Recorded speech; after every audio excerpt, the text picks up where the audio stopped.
Yes, ladies and gentlemen, it's Monday night, and that means it's time for the Wrestling Inc. Monday Night Raw after show. And have we got a good one for you? We've got battle royals, we've got gangs trying to declare dominance of Raw, and we even got a dangerous alliance. But before we get into all of that, let me introduce the crew. I'm Jack Farmer. His name is Justin LaBar. His name is Jimmy Korderas. Fellas, Justin, how are you today? I'm good. Good to see you after not seeing you last week. Yeah, I was away for a little bit. Had to get the hair chopped a little bit. Had to streamline a little bit. Oh, you did. Why would you cut such fabulous hair? What's going on there? I always just get like tired of having to blow dry it and deal with it. So I cut it every now and again. And do you know how cocky and arrogant you sound to Jimmy right now? That you're this poor luscious hair. It's just too much of it. Yeah, it's the same reason I wear a shirt to cover my rippling six pack. Keep rubbing it in. Yeah, man. Oh man, I keep a rippling six pack. It's a different kind of six pack. There you go. Well, either way, it all ends up on the stomach, right, Justin? No, Jimmy, I want to hear from you. For everyone who's tuning in, I'm having some work done at my place, so I'm not in my usual spot. But as we were talking about before we went on the show, I think my backup microphone, my travel microphone, it's got me sounding nice over here. I don't know. I might keep this one. You may have to do it just like you're cutting a promo in the ring. Just hold that mic and do it. Yeah, sounds good. I think I'll just keep this one. Plus, it keeps my hands busy. I don't know. I like this one. And real quickly about the hair thing, there was an old song. How'd it go? Don't know what you've got till it's gone.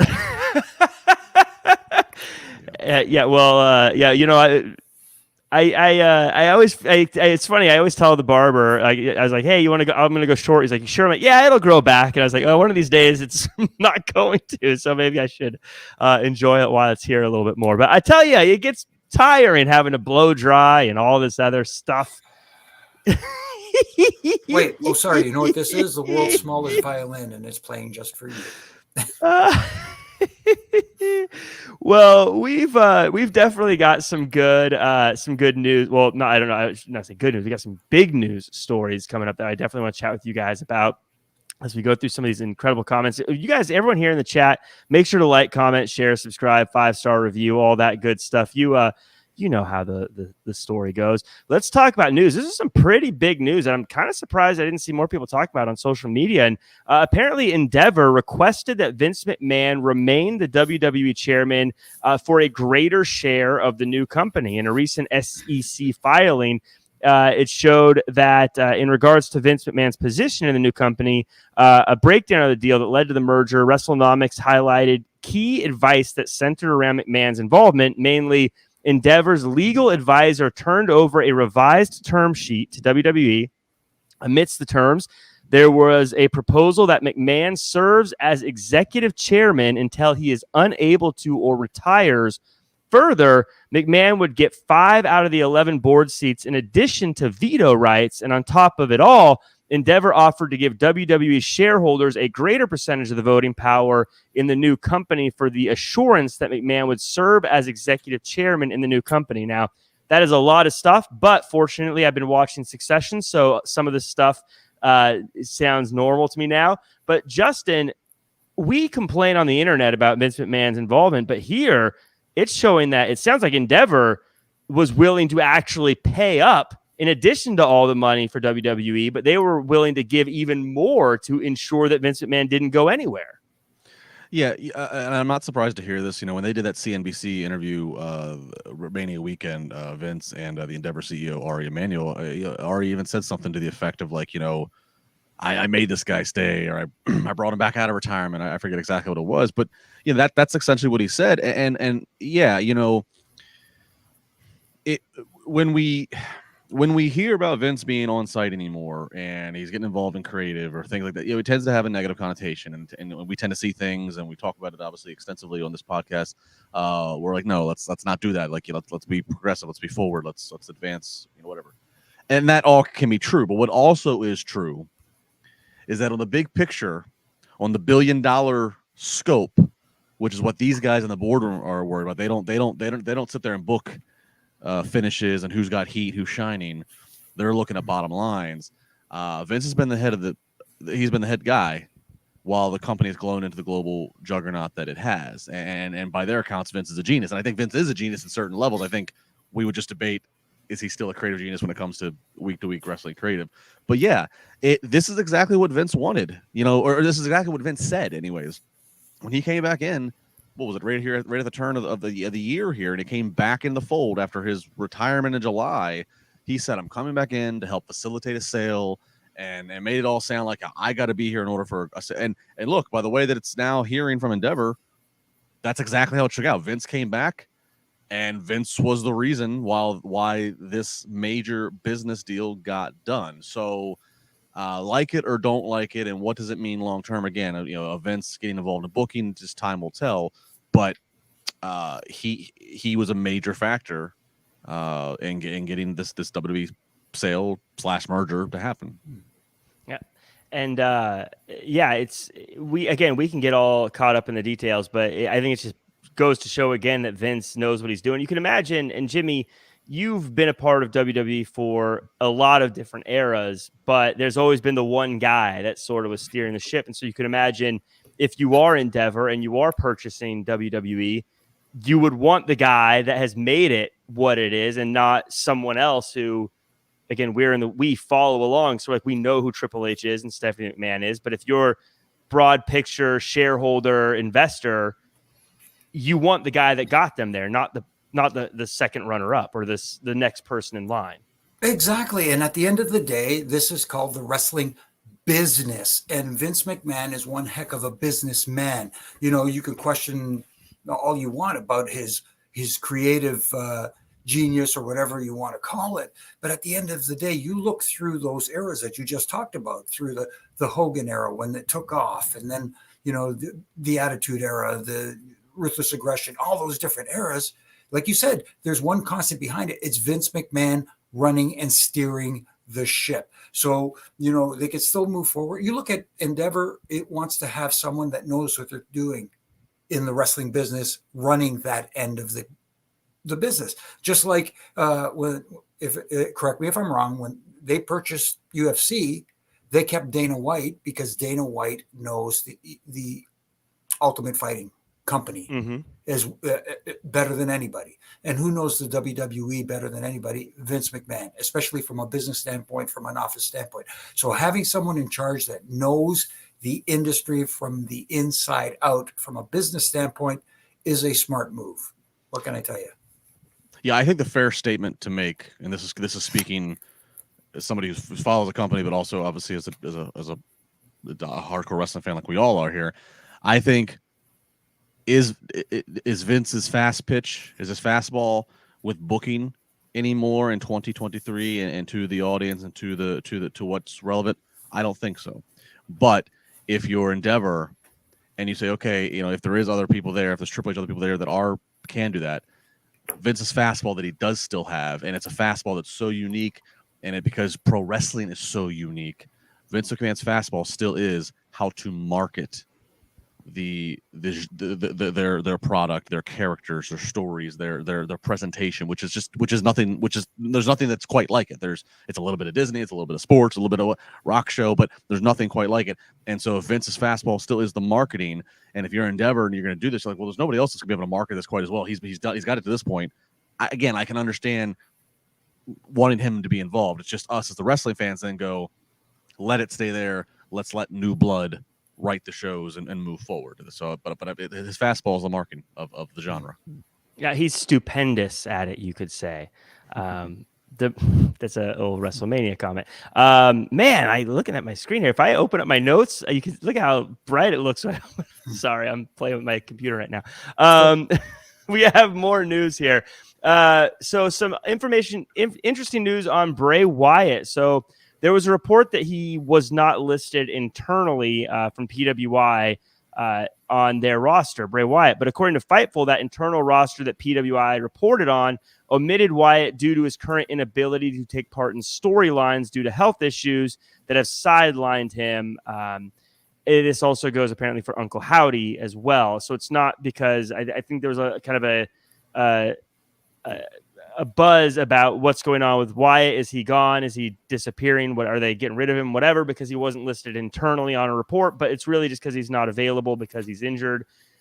Jimmy, the takeaway I have from this is that whether you like Bray Wyatt, whether you don't like Bray Wyatt, much like a CM Punk, everyone is talking about Bray Wyatt, whether or not he's on TV. And that is a good sign for Bray Wyatt.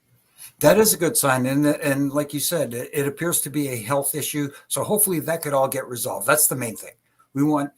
Yes, we do want Bray Wyatt back, but you want Bray Wyatt healthy as well. And I don't want to jinx it or anything like that by saying if there's a possibility that he can't come back, that's too bad. But like you said, people want to see him. They are interested. People are invested in him and that character. So, hopefully things get better and hopefully he can get back into it. But at the same time, health comes first. Absolutely. Justin, any additional takeaways on this one as far as Bray Wyatt goes? Obviously, I don't know what's wrong with him, but obviously the hope is he gets better. Yeah. I mean, health first, like Jimmy said, and like you said, Jack. I mean, he's very polarizing. He is, and his character and his stories, all of the stuff on TV is always unique. It's not always loved by everybody, but it always has everybody debating and talking. Obviously, the WrestleMania season has come and gone. Just kind of whatever. It was what it was. We didn't get to. They didn't get to do. They need to follow up on anything that they've been doing from Mountain Dew, lights out match, Rumble all the way through. But the good news is that if and when he gets healthy, it's been enough time that you can kind of just start over in a little bit. You can kind of, whether you want him on Raw, whether you want him on SmackDown, as we'll talk about tonight, Raw's got a great, well, I guess SmackDown does too, but we really showcased that in Raw. It's a lot of factions, a lot of groups that are really starting to intersect. And I've been saying this for a while recently here, is that we've seen different iterations of Bray Wyatt. The most successful I think we all look at is the Wyatt family. And he's a cult leader. He's got mind control. It all just kind of works. And maybe they were starting that. Maybe that's what the Uncle Howdy introduction was leading to. Maybe there's more. So all I'm saying is that it's been long enough now that Bray's been out because of whatever he's dealing with. That's not like anybody's freshly remembering that he was going to challenge Bobby Lashley. It's kind of like we can start fresh. So maybe he could pop up in wherever the most opportunistic, creative spot is.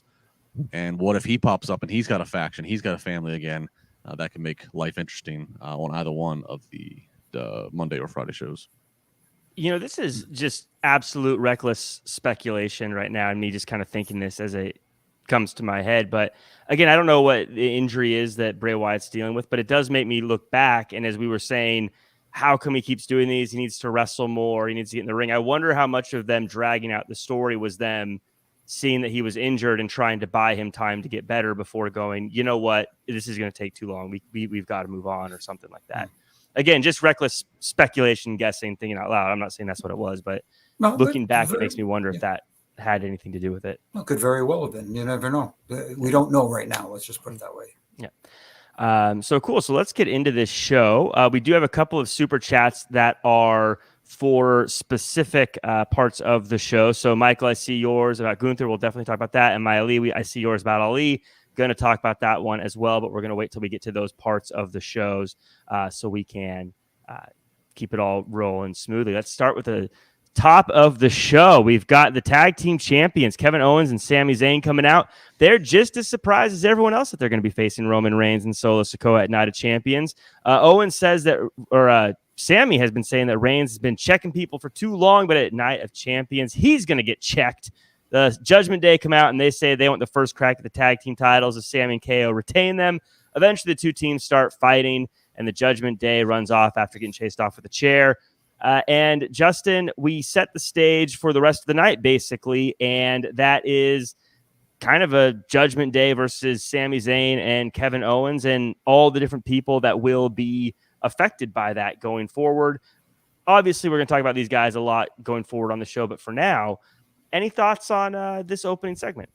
No, I thought it was a good opening segment. I thought, again, we are just now seeing, after Backlash, that's when it's like the reset of the result of the draft, and we saw some swapping talent from Raw or SmackDown, but you can't swap everybody because then all you do is you just move everything from Raw to SmackDown and vice versa. They have to keep some things in order to have fresh matchups, and they kept the Judgment Day all on Raw, which is good because now we're seeing fresh matchups that Sammy and Kevin are there to deal with the Judgment Day, and of course later we'll insert Imperium. So I thought it was a good start. It got me interested in the night. I was like, all right, this is good, fresh, all credible.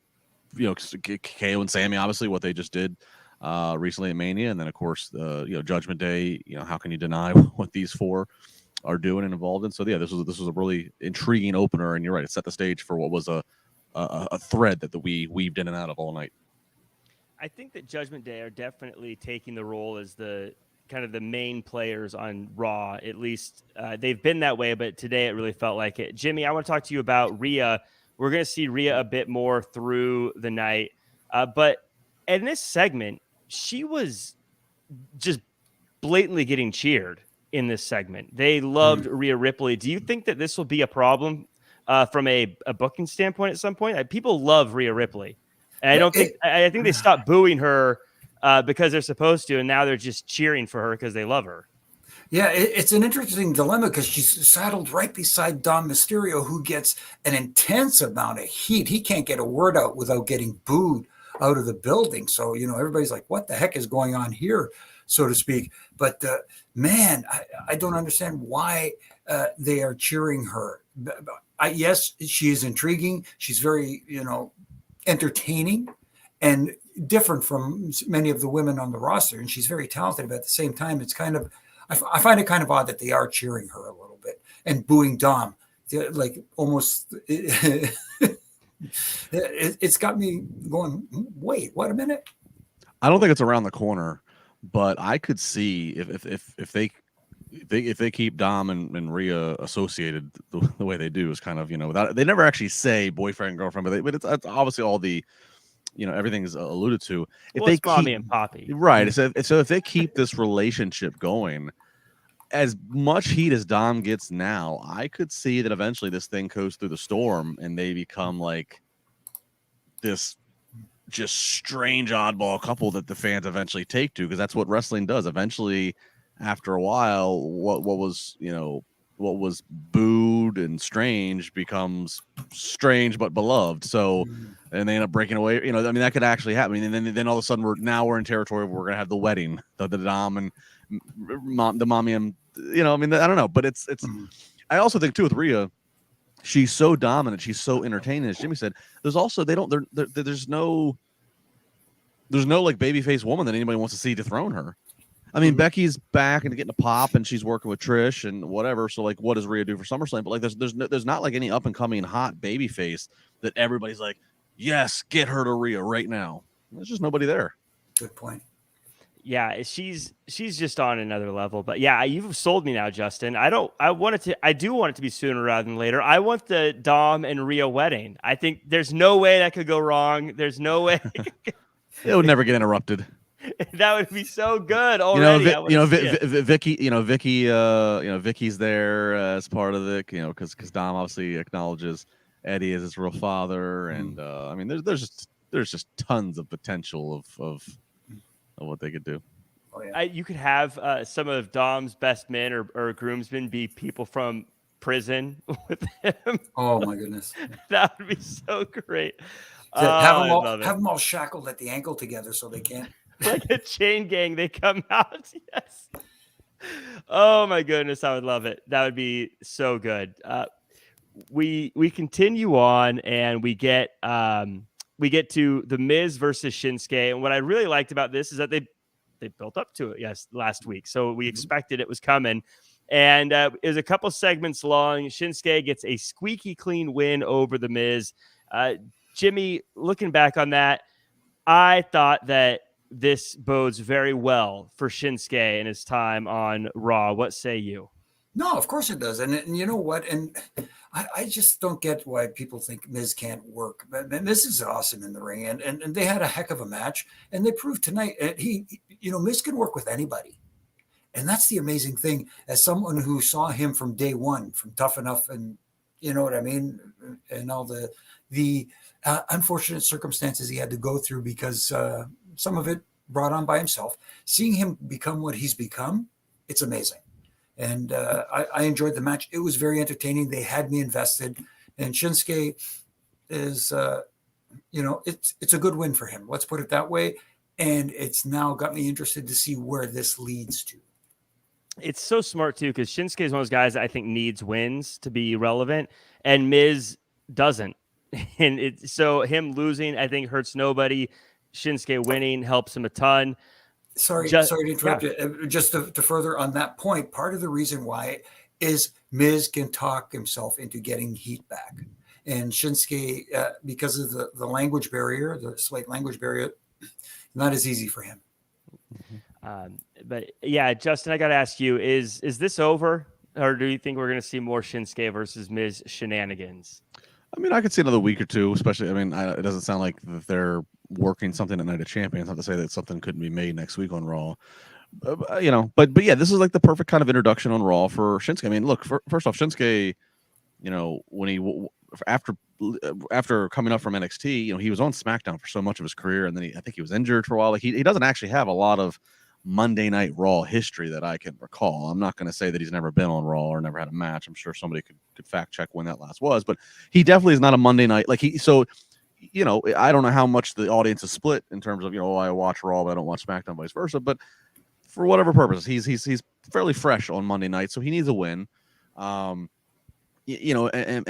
previous iterations of booking, I would see them, he gets screwed this week, screwed next week, and they kind of dangle the carrot out, and we never quite get the payoff necessarily. So I am glad that he just gets the upfront win right here, because like Jimmy's saying, when Miz loses, it's kind of like a gift to his gift of gab, because he just comes back the next week and he just tells you some BS story about why he didn't really lose. And he does it with such an artful, such an artistic glee.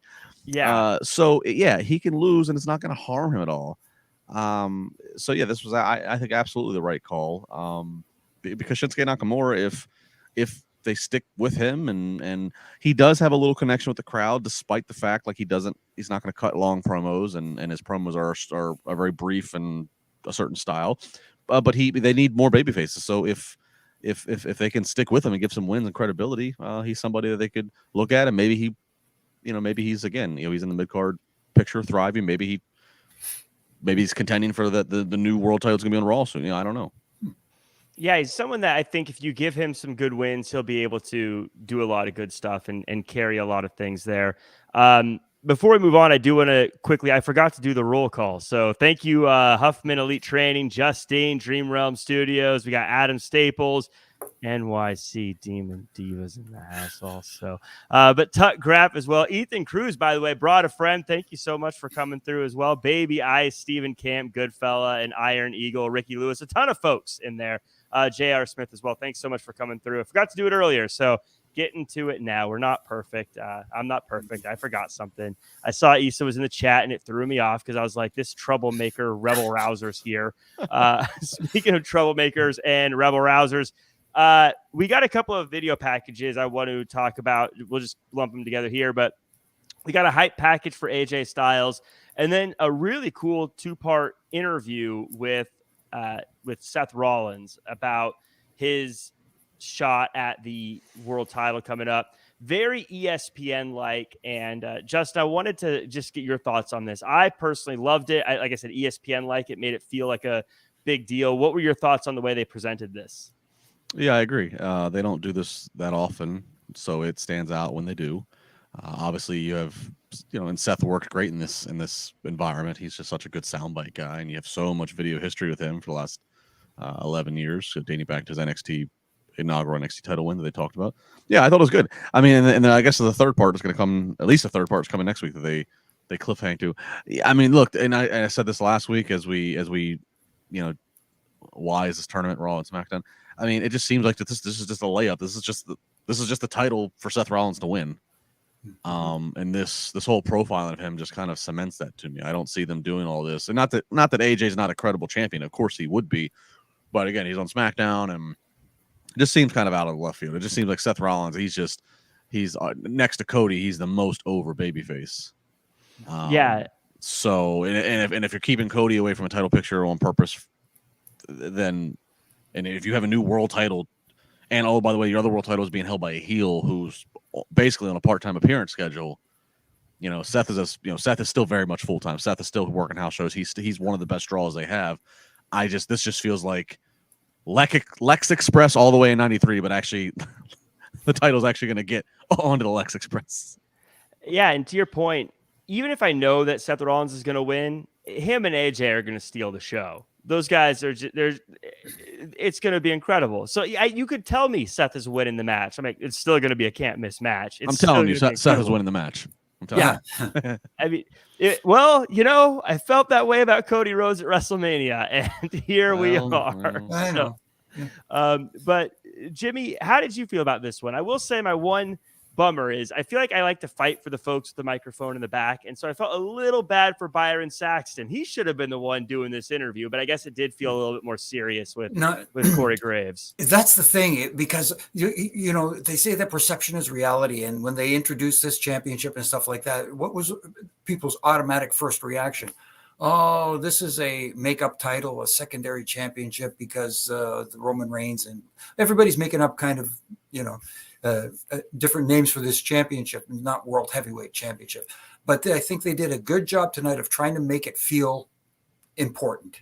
And that's what it didn't feel like going into tonight. They did a nice job of making Seth Rollins feel like he needs this championship. He has to, elevate. He's going to elevate this championship, and it's going to elevate him as well. But I just worry that the audience still hasn't bought into this title yet. Hopefully Seth Rollins can be that guy that could make the title meaningful. Yep. And I think he is, because he's one of those guys, as mentioned by Justin, he's there every week, and he puts on banger matches every single time he's out there. And the fact that the crowd loves him so much, and I love that he talked about how this is the first time the crowd has sort of dictated what he does, because he was a bad guy. Then they cheered him so much. It was like, what am I going to do? I guess I'm a man of the people now. And so, I think he could make this something special. I love the fact that he mentioned that this is the authentic version of himself. Mm-hmm. And that's what people, want to see. Well, and also to the fun fact that they started the whole interview with his timeline of his WWE career.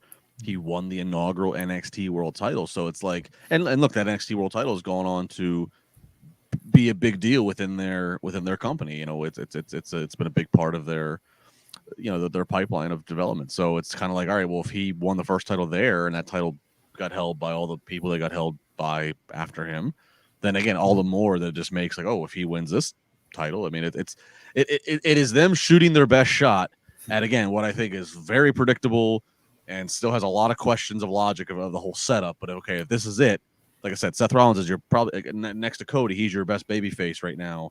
So if you got to have somebody as a world champion, if you got to name somebody as a new world champion with his new belt, it's hard to argue for anybody else but him. So I'm going to give a shout out to Justine. Thanks so much for rolling through. As we continue on, we're going to get to what I thought was kind of the most incredible part of the show.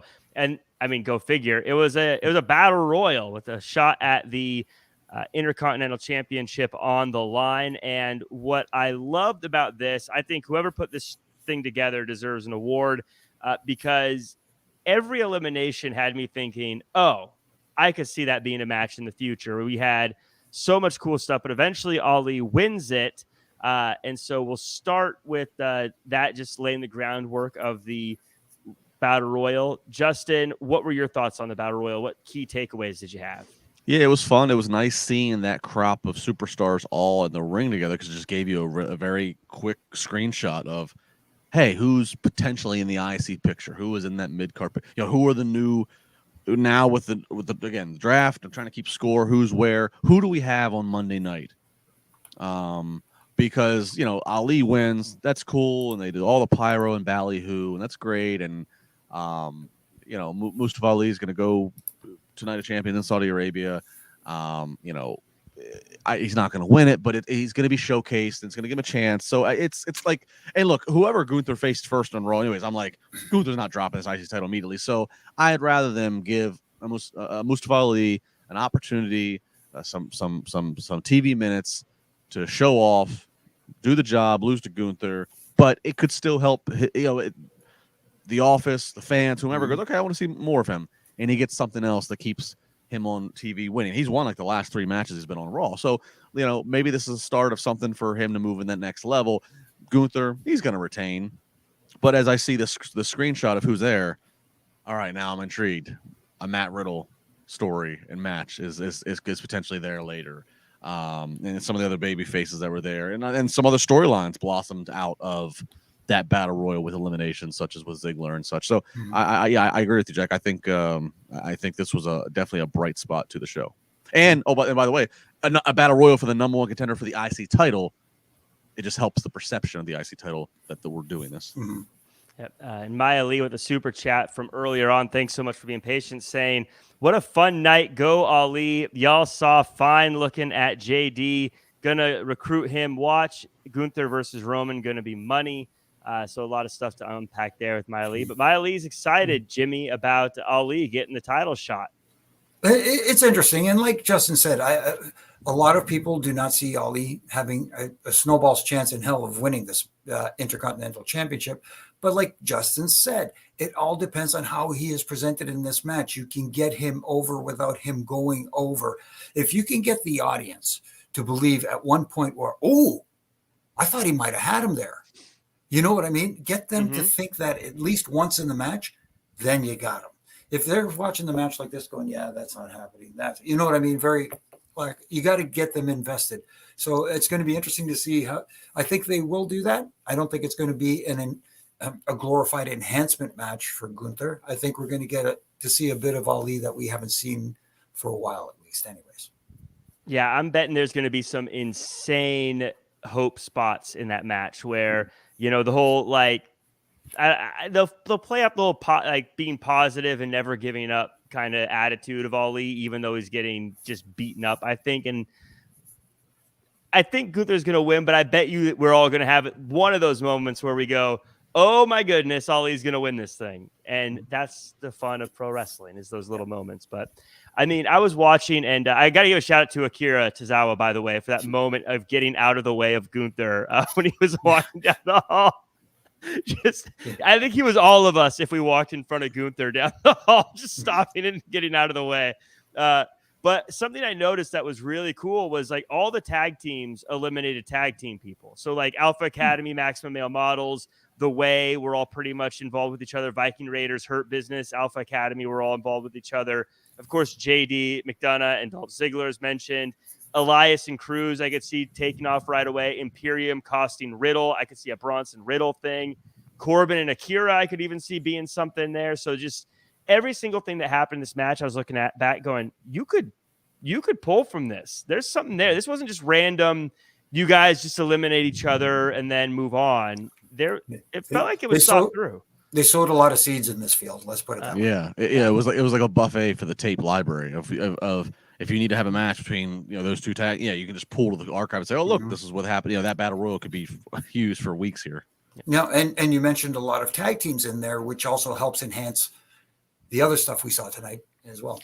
Yep, because now for the next few weeks, even I could see, whoever Maximum Male Models coming out and being like, "I'm upset with you, Alpha Academy," and then them having a match, or Viking Raiders and Hurt Business having matches and stuff. And to Justin's point, the tape library being able to go back and say, "Oh, well, that's why they're fighting." But later in the night, Ali's walking around feeling positive, and Gunther just feels sorry for him. And that's where I want to get to our next super chat. And Justin, I'm going to throw this one to you. Michael Martinez asks, what am I missing about Gunther? I feel his character is basic and a bit dull at times. Ludwig is more entertaining. Well, I do think that the way Ludwig introduces him and the ring general, it is entertaining. I think Gunther, look, he's trimmed down his size. He does have size. He has trimmed down significantly. If you look at past photos of him, he's in tremendous shape. He's an interesting hybrid of for his size of, he can do the, as Issa would say, he can do the meaty men slapping meat. But he's also very deceptively fast and agile and athletic for a guy of his size. In terms of his personality, I mean, he's not Seth Rollins, in his mannerisms. He's stoic. He's a little bit European almost royalty or class or elevation, but elevated, but also dangerous. It's almost like he's a royal sniper, a royal enforcer. There's a to his silence, to his calm demeanor, the fact that he never gets worked up. There's a certain dangerousness to that there. And then you factor in that they've booked him to be undefeated and hold the IC title for a year or more now, which is more than anybody in the last 23 years because the IC title was very hot potatoed. I don't know. So I don't know if that answers that person's question, but he is unique. He's one of those guys when you look at, fresh opponents for a Brock Lesnar as Brock's career's winding down and you look for rubs and fresh matchups. I think he's one there because I think he's one that just he's believable to be opposite the ring of Brock. I don't know. He's just got this uniqueness to him that I can't find anybody else that quite hits all the same marks as he does. Yeah, I think what is being perceived as boring, I think, is the stoicism, just the fact that he is this unfeeling, unflinching kind of monster. He's not the big yelling into the microphone kind of guy. I mean, he yells in the microphone, but he's not. I was thinking like he's not your ultimate warrior who's gonna swing his arms around and flail and all that kind of stuff. But he is that. He's more like a Michael Myers Halloween kind of scary than he is a Aliens scary, if that makes sense. I don't know if I'm making any sense with these, but you know what I always say about Gunther is everyone talks about his chops and how hard he hits, but I think he's underappreciated in how good he sells. I don't use wrestling lingo very often. I'm just going to say sells. I guarantee you, watch his match with Ali. When it happens, he is going to make Ali look like $1 million. He won't do it, obviously, but like when he is in the moment where he needs to make the other guy look good, he makes it look like he gets rocked better than just about any other big guy I have seen. He's incredible when the other guy is actually getting offense on him, and I think that's something that people should really take note of because he's incredible at it. No, you're right. You're absolutely right. He sells incredibly well because he sells believably. Mm-hmm. Yes. Yeah, he doesn't overdo it, but it looks like when they're getting their offense in, you're like, oh, they've got him. He's very good at that stuff. We go forward and Tuck Graff said I lost him. Sorry, I won't get back into it. But Becky Lynch comes out and says, we all need help sometimes. And she looked to help from two legends, then says that Trish woke her up and when she kicked her in the back of the head. And now she's going to kick Trish in the back of the head at Night of Champions. Now, Jimmy, in the past, we've talked about Becky Lynch's promos when she's coming through the crowd or different types of things. How did this one hit you? This one hit me very well. I liked the promo. I like the cadence. I like the tone. She made sense. She explained her situation and the little things that she says. Sometimes the little things matter, as we talk about a lot. But at the same time, it didn't drag on. It wasn't one of those long-winded promos, and then we have the interruption, and then we have this and that going on. It was all Becky Lynch. She told her story. She got it over, and she made people go, "Okay, I want to see this." And she left. Mm-hmm. It didn't drag on, and that's the one thing I find a lot of times now is there's a lot of interruptions. There's a lot of bells and whistles and ballyhoo. This was Becky Lynch being the man, and I enjoyed it. Yeah, I think that's a good point, Jimmy, about it kind of being to the point, not overly short, but also she didn't meander and all this stuff. How about you, Justin? Are you sold on this match more now that she's had that promo? Yeah, the promo helped. And I like even the line that she had where she's talking about Trish, turning on her. And she's like, and I'm sure all of you saw it. And I thought that was good. Cause I mean, that was a common thing. A lot of people I saw a lot of online Twitter fantasy booking that, Trish is going to turn on her and this and that, for weeks. So I thought it was just a nice little, it helps when you just even nod to that kind of stuff. She doesn't have to say, I saw on the internet. No, you just say, all of you probably saw it and felt it and I missed it. I was too blinded. I think that helps because then it to the fan, it then validates their fantasy booking prediction and helps them, makes it easier for them to get involved and be sympathetic to you. Like, she's saying what I was just tweeting. So I thought that was a nice little simple touch of her acknowledging and saying, you guys all probably saw it coming and I missed it. I thought it was good. And I mean, again, we'll obviously have a Night of Champions post podcast, I assume, here on Wrestling Inc. But another one of those. It's 2023, and the voluptuous, vivacious Trish Stratus is going to be wrestling a match in Saudi Arabia. The world is a changing. It's a crazy time indeed. But yeah, I love that you said that, Justin, because as far as acknowledging what fans say, because one, it doesn't make it. Sometimes, like, I think if you ignore it, it makes it feel like we think the writers think we're stupid because, like, it was obvious. But then when she says that, you go, oh, maybe we were supposed to know. Or I also think when the good guy admits their weaknesses, I think it makes them more endearing. Like, I should have seen that. I think Cody is great at that. We'll talk about him in a second. But, like, Cody's very great about, like, I messed up. And we're like, oh, okay, I get with you. But I think sometimes what rubs me wrong the way about Becky is sometimes she's just like, oh, I'm perfect. I've never gotten anything wrong. I'm always one step ahead. And you're like, oh, you seem kind of like a jerk. But when she's like, I should have seen it. You all saw it. I should have saw it. I go, yeah, don't worry about it, though, Becky. We're on your side. My strings are easily pulled. I'm very easily convinced to like someone or hate somebody.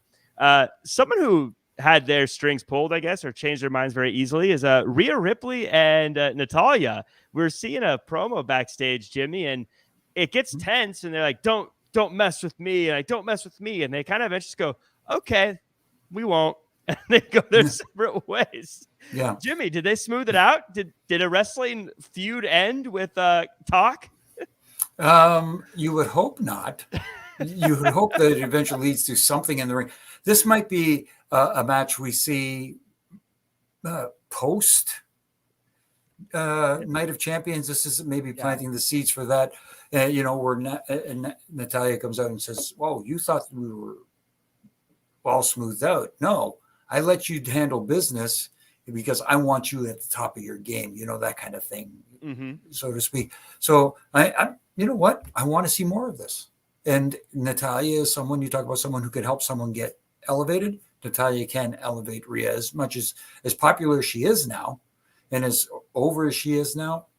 Still, a win over Natalya is a big deal. No, absolutely. Justin, any takeaways from this one? Yeah, I don't think we've seen the last of these two. I just think it is probably a timeline thing. If maybe they're not working the Night of Champions show, so you just gotta kind of slow up for a few weeks here until it's time to kick that in gear and build towards an advertised match on Raw or Money in the Bank or whatever the destination is. But yeah, I mean, I agree. I as I said earlier, there's no baby face that I think anybody wants to see really dethrone Rhea right now, which is probably contributing to the Rhea getting some cheers. But that said, I mean, Natalya is the longest tenured, full-time women's talent on the roster. Certainly has credibility. She has the Hart name. I think it would be it's very logical to have her line up and have a feud with Rhea at some point and be another notch on Rhea's belt. And if you can get Hart family involved or any heat for Rhea and Dom to, whatever they can do to, disgrace and parody and mock the Harts, it's easy fodder, easy heat. Yeah, absolutely. And so we'll probably see that again, as Jimmy mentions, after Night of Champions, but great way to put it on hold, put it on ice for now until later. Woods comes out and he has a match with Dominic Mysterio. Dom talks some trash. I don't know what he said, though. I couldn't hear it. Woods says he doesn't have any backup right now, but he can stand on his own. They have a match, and Rhea helps Dom get the win. Justin, what I loved about this is, one, it plants the seed for Woods probably having help soon, but also the fact that Dom had to have help to get the win. It all played out. A nice little tight story. Yeah. It was 101, booking 101. Nothing too, nothing, no rocket science here. It was just a very, you just play the cards that you have here, and this was great. Yeah, I mean, look, Dom, if Seth is the one who wins the World Heavyweight Championship and is the world champion holder on Raw, I could absolutely see Dom being the challenger this summer. it's not like he's not sluggish in the ring. Of course, he's constantly learning. But and who better to learn from than being in a ring doing house shows and TV with Seth frickin' Rollins. But certainly his character has gotten to the point to where the fans look. I mean, I think people, if you go around and poll people and you ask them, hey, why did you buy tickets at this WWE Raw event tonight? And let them give 2 or 3 answers, right?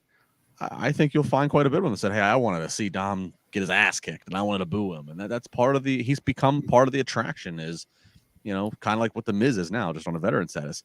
You get a thrill out of booing him. So I could see Dom absolutely being a guy that they line up to be a challenger for Seth. Again, not going to beat Seth, not the time now, but certainly it elevates in the fact that he's even involved in the situation and it's going to get better for it. I'll tell you, at WrestleMania, man, that crowd was hyped for Ray and Dom. That was probably, as a fan in the crowd, probably one of the most fun matches to have. I had wandered over to a very fun group for that match too, so it was a very fun, people. If you're talking about how the crowd reacts to certain people, Dom is worthy of any title on that roster. I think he gets reaction. Imagine him with a Money in the Bank briefcase. Imagine the gloating he would do walking around with that. Oh, that would be incredible. Incredible. People would hate it. Book it, Dano. Oh, my goodness. They have like 6 people who I want to see win Money in the Bank this year, which is crazy. I don't know if I've ever had that. We're like, well, I want LA Knight to win it. I want Seth Rollins to win it. I want Dom to win it. I feel like there's a million people I want to win Money in the Bank this year. Nothing wrong with that. That's a nice problem to have. Nice problem to have, but it's always better for Money in the Bank to be carried around by a heel. It's a license to steal. Yes. Mm-hmm. Yes. Yeah, there's no real nice way to cash in on somebody. Well, I mean, you do what RVD did famously, and a few others have done this, where you call your shot, you make your match, but it's very illogical. If you have the ability to be opportunistic, why the hell would you do that? Yeah, I don't care how much integrity you have, babyface. You want to be a champion. Yeah. So as we move on to the next spot here, JD McDonough gets a little video talking about how you never bet against an ace, and then he talks to Kathy Kelly outside, and Finn Balor walks on screen for just a second there. Jimmy, is JD going to join the Judgment Day? Who knows? See, and that's the thing. There's a little bit of a seed planted, and it's got people going, and that's the whole idea. You don't want people going, sometimes, like you said, you see things coming. And, that's part of the business. You want people to see things coming. It's just not knowing when it's going to come, if you know what I mean. Now, in this situation, you go, is there a possibility? And if it does happen, am I going to like it? This could be interesting. And, hey, let's see what happens. Let's see what happens first before we start, going Barry Horowitz. Now, Justin, this is my favorite question to ask you when someone comes on Raw. We got a bit of a battle royal. We got a video package, and we got a quick promo. If you'd never seen anything from JD McDonough before, are you interested in him now? Yeah, it caught me up. It catches up to speed. They need to do more of this, and we did. And there was others they did this with tonight. Even guys that are, have been on Raw before. Yeah, absolutely. And I love the little Easter eggs that they do. I love, like tonight when we saw Judgment Day walking into the ring. Or I'm sorry, excuse me, not Judgment Day. We saw when they showed Becky walk into the ring on her way to going to the commercial before she's coming out. If you look in the background, you saw Judgment Day. You saw. And Paul Heyman was talking to them, obviously trying to coach them up before they fight Sammy and KO. Then, of course, and we see Heyman later. Like, I like the little things. Look, Finn sneaking in there, that's interesting. JD McDonough is from Bray, Ireland, which is where Finn's from. JD McDonough was trained by Finn Balor. So there's a natural connection there. I don't know. Maybe JD McDonough maybe becomes Judgment Day McDonough. I don't know. Like, I just like that. There's just little seeds of just ideas. I was a big NXT UK fan, and he was there, and he was incredible over in NXT UK. Had a run in NXT. Still a fan of him there. He wasn't quite as dominant in NXT as he was in NXT UK, but He was there, and so, but I'm a big fan of him. Like if you let him cook, he'll do some really good stuff. So hopefully he gets the chance to do some cool stuff for them. We got Inda Sheer returning to Raw. Or not return. Were they on Raw before as a team? Or no, Veer was with someone else before, right? Yeah. No, it was Veer and Shanky before. I'm sorry. Yeah. So it's not. They're not returning. It's a new team. Yeah, fresh for all. New team. But in any case, they come out. They're dominant. Get a big win. They say they run Raw. Jimmy, there's a lot of teams saying they run Raw right now. Mm-hmm. Does Inda Sheer stand a chance to run Raw? Well, it depends on where they go. If they're facing question mark every week, yes. I get every once in a while it's good to have an enhancement match to get a team, just to basically show a rough, tough team, which is what they look like. But again, they need some credible wins eventually against somebody. So this is going to be a slow building process. And Jinder Mahal is not actually surprisingly, good on the mic, even though I didn't understand some of the, forgive me if I'm mistaken. I think he was speaking Hindi, was he? Yeah. And obviously I don't understand it, but that's the whole idea. There are a few people out there who understand it, and who knows, maybe he said things that got them ticked off because, a lot of times, they would go, oh, this is cool. And then all of a sudden, I can't believe he just said that. Anyway, but the potential is there, and I like the fact that they're adding and they're building the tag team division and making the tag team titles feel like they mean something. It's just with this team, it's going to take a little time to build. That's all. Yeah, Justin, any takeaways from their debut here tonight? Yeah, I'm cautiously optimistic. It was a prolonged squash match. Then Jinder goes and puts on the headset real quick and does a quick word to the over commentary. Then he grabs a mic again and says a few final words. And yeah, I'm cautiously optimistic. They really, they kept the music playing for a while. The guys are posing for a while. So I mean, they look menacing. So I'm cautiously optimistic. It's good for the tag division if they stick with it. I think there's naturally just a little bit of pessimism, and this is unfortunate because I from all accounts, I hear he's a great guy, and I know he was here in Pittsburgh as a pitcher for the Pirates. I know many people who know him, but for Veer, he's had such a comical to the critics, rollout on WWE TV. There's just some things you can't forget. Oh, Veer is coming for 5 months or whatever it was a year ago. Mm-hmm. So that's stuff they have to get over. But I thought tonight was a good first attempt to try to forget all that. Here's the new presentation of Inda Sheer, Jinder there, who Jinder is a former world champion. Okay, he is. It's in the record book, so he's there and adds to the presentation. So it was a good first night. A couple more nights of this is fine. Against, as Jimmy said, question mark versus question mark. But you're gonna, but again, that was what they did with Veer, and we've seen that thing they've done before with monsters, where they just eventually you got to jump into credibility, you got to jump into stories that matter and stories about people that care, and we're only gonna be able to watch them beat local talent for so many weeks here. So we'll see. Right, agreed. It'll be interesting when they start to go up against some of the other tag teams and what they do to the other tag teams, because if they crush the Viking Raiders, then I have no interest in the Viking Raiders ever again. You know what I mean? If they're crushing teams that are supposed to be dominant, then I don't have interest in them. But then can they keep my attention if they're not crushing people? Well, it doesn't have to be crushing, but if if the right week comes about here the next few weeks or months, and KO and Sammy get confronted by them, mm-hmm. and they don't beat, and Inda Sheer doesn't beat KO and Sammy, but they give them a hell of a match that gets slotted in the main event or something like that, then all of a sudden you go, okay, this team is legit. They don't have to win necessarily.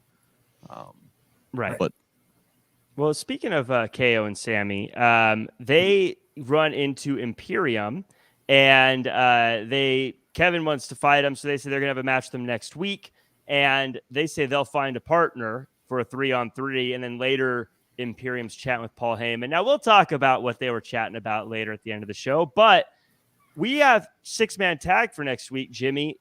KO and Sammy got to find a partner. Feet to the fire. Who's their partner going to be? Well, it only makes sense that since they're facing Imperium and Gunther is facing who at Night of Ali. Champions? There you go. That makes kind of sense. If not, did they not tag with Matt Riddle before?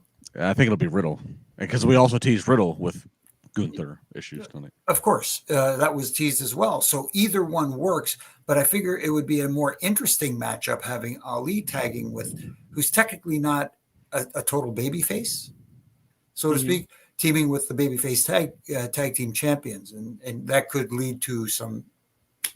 It would be a good rub for Ali to be tagging with KO and Sammy. Right. Is it kind of from a team standpoint, Jimmy, I agree, or Justin, I agree that Riddle makes a ton of sense.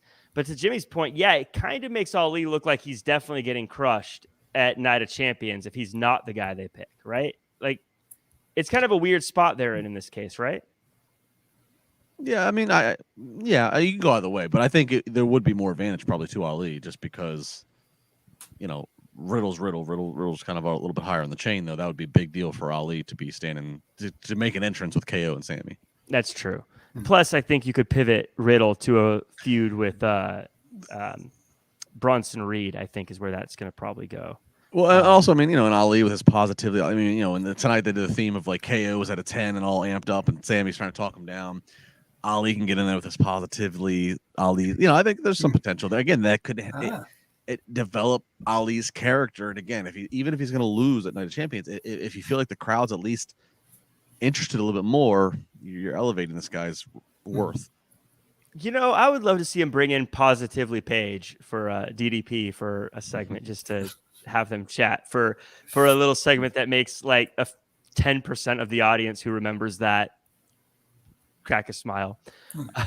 We get Cody Rhodes coming out and cuts just another promo, as he always does, and asks the question. This is the line of the night for me. How is your face? And Jimmy, that sold me on round 2. Cody Rhodes just always knows the right notes to hit on every single promo, doesn't he?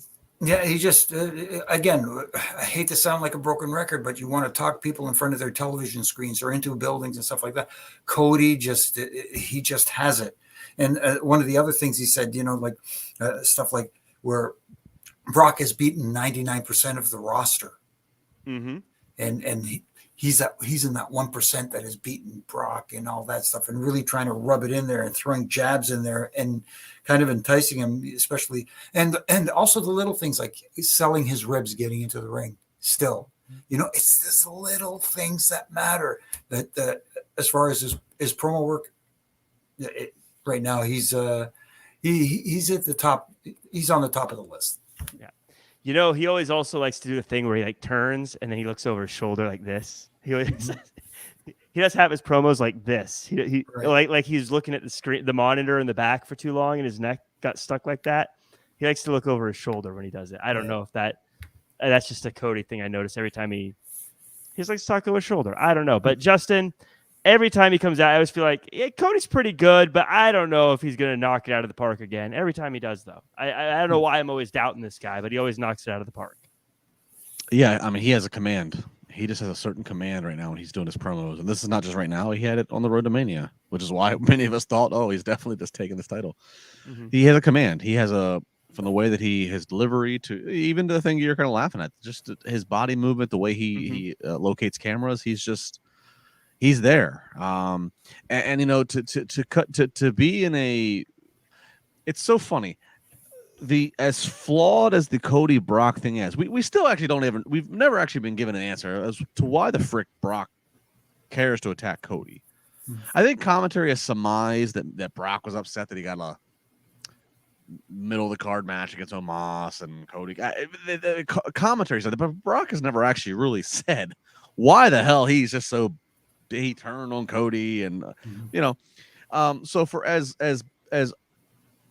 blank as that is, for as whatever, Cody's out here and he is just cutting these promos again, talking, as Jimmy said, talking you into the building. And he's not Brock's size. He doesn't have Brock's MMA or NCAA credentials for wrestling or fighting, but he is hitting, as you said, he's hitting the how's your face and the next big thing, step aside. Like he's it's fighting words. You're like, oh shit! If somebody said that to me, he's hitting it. So yeah, this is it's really good stuff. It really is. I'm genuinely intrigued in the Night of Champions match of what do they do to top what we saw at Backlash? Like how do they?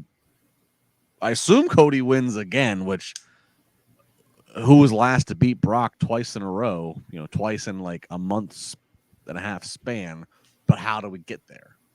So yeah, it's funny. I was thinking about the whole why are they fighting him and Brock, and this is pro wrestling, I guess, but it is something where I'm like, at this point, I don't care anymore. I'm into it. I'm sold. So like, whatever. Yeah, I don't know how we got here, but we're here now, and let's rock and roll, baby. I don't care anymore. But it's good stuff, and we keep pitching more matches for next week. We got a quick Zoe Stark picking on Nikki Cross when Candice LeRae stands up for her, and we have a match between Candice LeRae and Zoe Stark next week. Not a whole lot to take away from there, but real quick, guys, Justin, any thoughts on it? Jimmy, any thoughts on it? No. Showcasing the results of the draft. Exactly. Cool.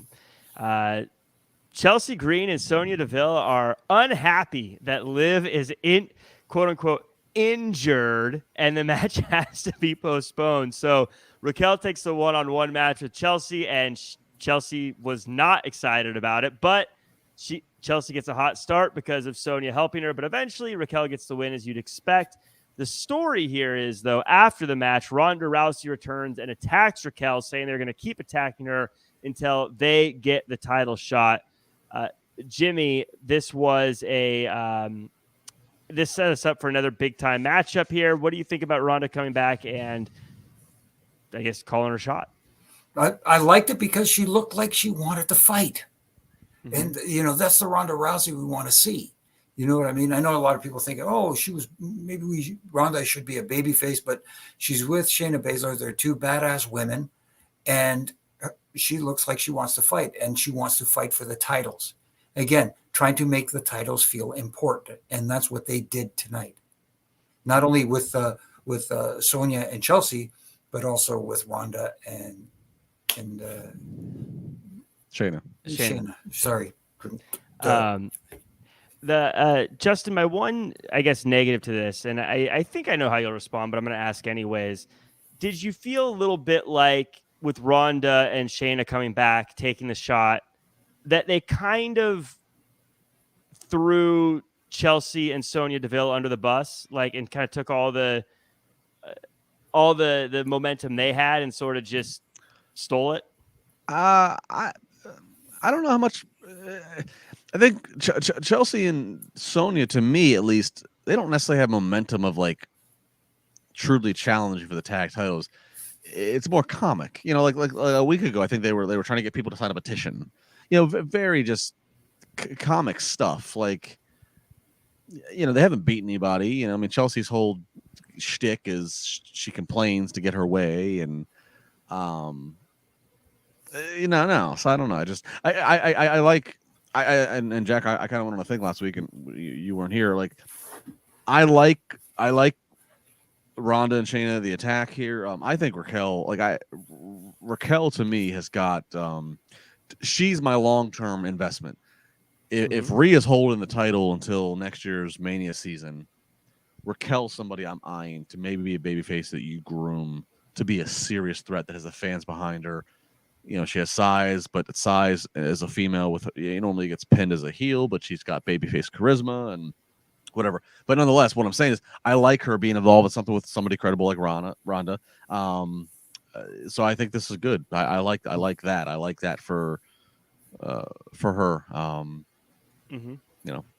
I agree on Raquel. I think she's your Hulk Hogan of that division. If people are going to compare Bianca to a John Cena, I think you could have your Hulk Hogan with Raquel Rodriguez, and I think she'll be great. I imagine a down the road confrontation between her and Rhea Ripley will print money too. So it could. I think you have to obviously sustain Rhea, which I think they will. Right. I feel pretty good about that. But sustain Rhea. But I think play the cards right with Raquel. I really feel like she could be somebody who you could she wins Rumble and fans are rallying behind her. Absolutely. Yep. We get to the end of the night here, and it's Judgment Day versus Kevin Owens and Sami Zayn. Eventually, Dom and Rhea get kicked out of ringside, and Woods attacks Dom, continuing that. Paul Heyman arrives, and then Imperium arrives at ringside. After a bunch of shenanigans, Judgment Day gets the win. This was a very exciting ending. This was the kind of ending to a show that I personally love. I know some people may say they tried to do too much, but I was all for it. But Jimmy, as a referee, I have to go to you here. What are your thoughts of the referee here saying, hey, Dom and Rhea, get out of here. I don't like all the shenanigans on the outside, only to let Imperium and Paul Heyman and every other Tom, Dick, and Harry in WWE come out to ringside and hang out and get involved. That's the only the little things that make you go, oh, come on.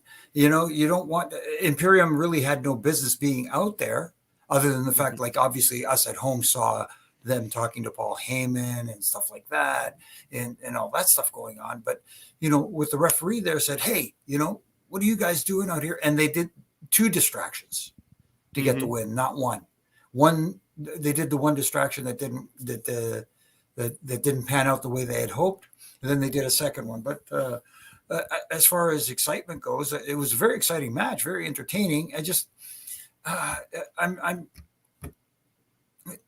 feel like lately, a couple of things: the roll up for a win, the roll up pin, and the ref distractions have been an easy out for people. And I think they need to cool them a little bit and make the distractions better, where the heat goes on the heel and not the referee. I think that's the problem lately, is with the way they've been distracting the referees, the heat's been going to the ref.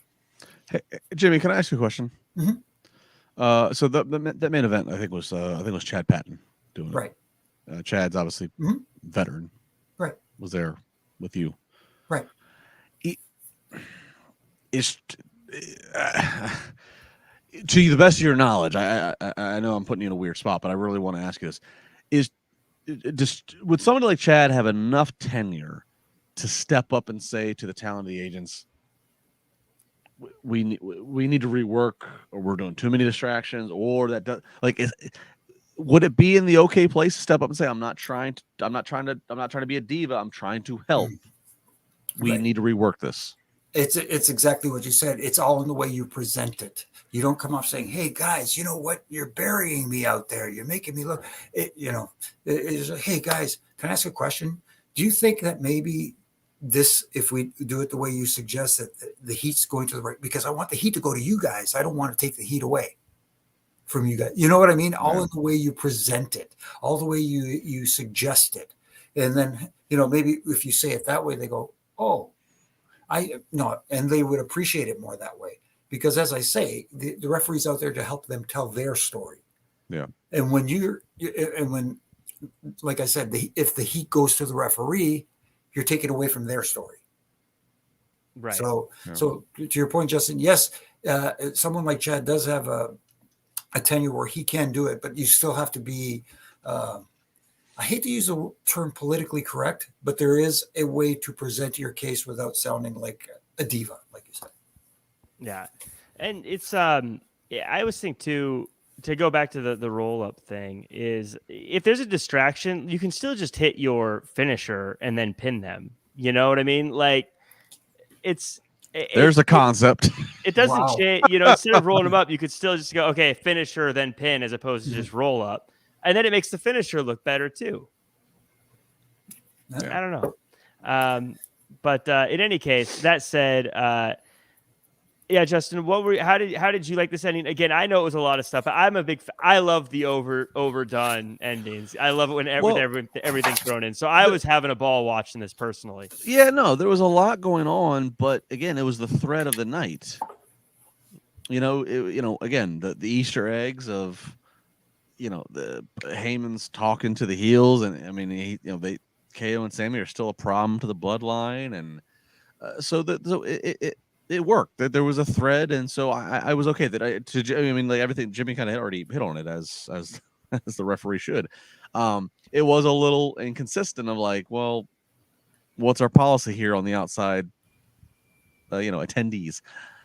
But again, that stuff aside, it was a fun finish to Raw, and again, tune in next week because we're gonna have Imperium and okay. So it was a good ending. It was, everything did kind of like flow and make sense, and